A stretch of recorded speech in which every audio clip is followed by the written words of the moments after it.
Welcome, everyone.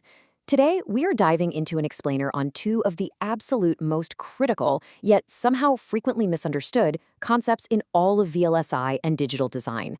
I'm talking about setup time and hold time in static timing analysis.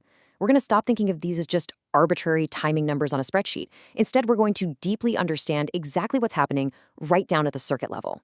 Whether you're gearing up for a tough technical interview or you're just looking to sharpen your physical design skills, let's figure this out together. Here's our roadmap for today's explainer. We'll start with the basic timing problem, walk through some real-life analogies, dig deep into setup and hold constraints and their fixes, explore the whole timing balancing act, and finally, we'll wrap up with some rock-solid, interview-ready answers. Okay, let's jump right in. Section 1, the basic timing problem, focusing on how we launch and capture data. So, at the absolute heart of static timing analysis, or STA, lies one fundamental mystery. You've got data starting at point A and ending at point B. The core question we constantly have to ask is this: will the correct data reach the capture flip-flop at the exact correct time? Because if that data arrives even a fraction too late or changes a tiny bit too early, your entire chip could fail. It's really that high stakes. To really picture this, think about the three distinct steps our data takes on its journey. First up, the launch flip-flop sends the data out from its Q output. Easy enough. Second, that data has to navigate through a literal maze of combinational logic and tiny wires. We call this the data path. Third, the capture flip-flop has to sample that data at its D input precisely on a clock edge. And here is the secret that textbooks sometimes gloss over. Flip-flops are not these ideal, instantaneous, magical devices. They contain actual physical transistors that need real time to charge and discharge their internal parasitic capacitances just to establish a state. Because of that physical reality, they require a very strict, very specific timing window to safely capture those signals. Moving to Section 2, real-life setup and hold. We're going to use some everyday analogies to lock these concepts in. Let's think about a camera shutter. Imagine a friend is taking a portrait of you. The actual click of the camera shutter, that's our clock edge. Your physical pose, that's our data. Now, for a perfect photo, your friend tells you, hey, be ready before I take the photograph. You have to get into position and stand perfectly still before that shutter ever clicks. That required preparation time, that is your setup time. But it doesn't end there, right? Your friend also says, and don't move immediately after I take it, because the camera lens is still pulling in light. You have to hold that pose for a tiny fraction of a second afterward. That requirement to stay totally still, that's your hold time. If you want another great way to picture it, think of a super strict classroom attendance rule. The teacher takes attendance at exactly 10 a.m. That's our clock edge. The rule is you must be physically seated in your chair before 10 a.m. You can't just slide into the room at the exact millisecond the bell rings, right? You need to be stable, seated, and ready early. That's setup. Plus, you can't just spring out of your seat immediately after 10 a.m. once your name is called. You've got to stay in your seat for a brief moment to make sure the teacher actually recorded you. That's hold. So, let's distill these examples down to their absolute essence before we get into the heavy math. For setup, the golden rule is simply don't be late. You have to be stable before the clock edge. For hold, the golden rule is don't change too soon. You must remain stable after the clock edge. Burn this into your brain right now. It makes everything else so much easier. All right, Section 3, setup constraints and fixes. Let's look at how we actually solve slow data paths in real designs. Let's get our formal definition down. Setup time is strictly the minimum amount of time that the data at the D input of a flip-flop must be completely 100% stable before the active clock edge. Basically, the data just has to arrive early enough. If it doesn't, it means our data path is lagging. It's too slow, and the flip-flop is just going to capture garbage data. So, let's look at how the math actually works for a setup check. The core equation is that the data arrival time must be less than or equal to the data required time. Picture a clock period of 10 nanoseconds. Now, let's say the capture flip-flop requires a setup time of 1 nanosecond. If we subtract that 1 nanosecond setup requirement from our 10 nanosecond clock period, we get 9 nanoseconds. That means the data absolutely must arrive by the 9 nanosecond mark, no exceptions. Now, if our data launches, battles its way through the combinational logic, and arrives at exactly 8 nanoseconds, we're golden. Since 8 is less than 9, we have what's called a positive slack of 1 nanosecond. We pass the setup check with plenty of time to spare. But what happens when we fail? A negative slack means we've hit a setup violation.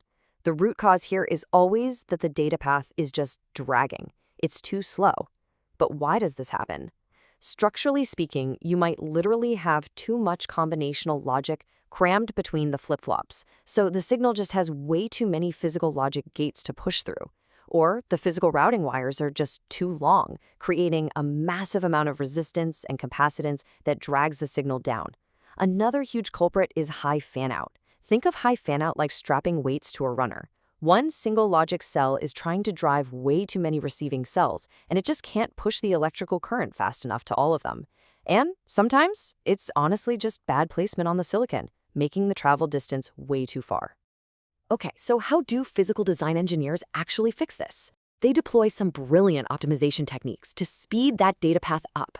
First, we can upsize the cells. This means swapping out a weak logic cell for a physically larger one with bigger transistors. Bigger transistors mean higher drive strength, so it literally pushes the electrical current faster. We can also reduce the logic depth by re-architecting the combinational logic to take a more direct, efficient route. If the wires are too long, we improve the placement. We physically group those communicating cells closer together on the chip to cut down the wire length. If fan-out is our bottleneck, we can literally clone the driving cells so the workload is split in half. And here's a really clever one: useful clock skew. If the data keeps arriving late, what if we intentionally delay the arrival of the clock at the capture flip-flop? We effectively give the data a longer runway to land. It's a lifesaver. So we've conquered slow paths. Now let's flip the script and tackle the exact opposite problem. Section 4. Hold constraints and fixes, or what happens when your data travels way too fast. Here is the strict definition we use for hold time. It's the minimum amount of time for which the data at the D input must remain perfectly stable after the active clock edge. Think about it. The capture flip-flop is still busy locking in the data from the clock edge. If a new, incredibly fast-moving signal shoots through the logic and overwrites the input too quickly, it completely corrupts the capture. The data simply cannot change too soon. Let's see how a hold violation plays out mathematically. With hold, we're always paranoid about the fastest possible path the data could take. Suppose the flip-flop requires a hold time of 0.5 nanoseconds. That means the data must sit still for a full half nanosecond after the clock edge.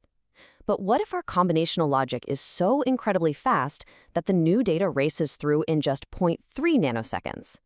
That new data arrives and ruthlessly overwrites the old value at 0.3, but we desperately needed it to wait until 0.5.